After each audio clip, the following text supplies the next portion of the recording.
สบายดีทุกคนวันนี้เราจะมาสนทนาเกี่ยวกับเวทวัตถุซึ่งเราจะมาเว้าความหมายทั่วไปและความหมายฟิสิกส์ของมันจะเป็นอะไรนั้นเอามาฟังน้ำกันเนาะในชีวิตประจำวันแต่ละคนอาจจะได้รู้ได้เห็นเกี่ยวกับเวทวัตถุหรือสิ่งต่างๆที่อยู่อ้อมข้าง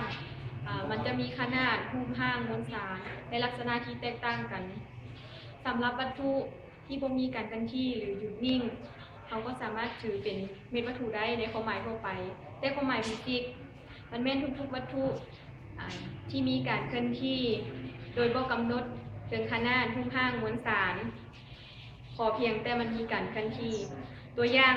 เขามีมือเกี้ยงหน่อยหนึงเนาะเมื่อเวลามันหยุดนิ่งอยู่จุดที่ตั้งใดหนึ่งเขาจะสามารถสังเกตเห็นว่าเมื่อมันบ่มี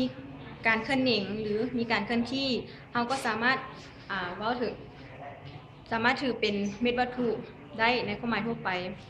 แต่เมื่อมันมีการเคลื่อนที่จากจุด A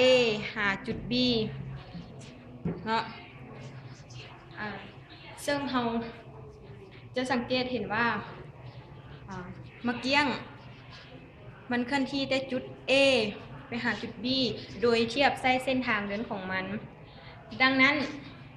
เราจึงสามารถสรุปได้ว่าเม็ดวัตถุในความหมายฟิสิกส์มันแม่นทุกๆวัตถุที่มีการเคลื่อนที่โดยบ่คำนึงถึงขนาดรูปร่างมวลสารเราเพียงแต่ศึกษาเส้นทางเดิน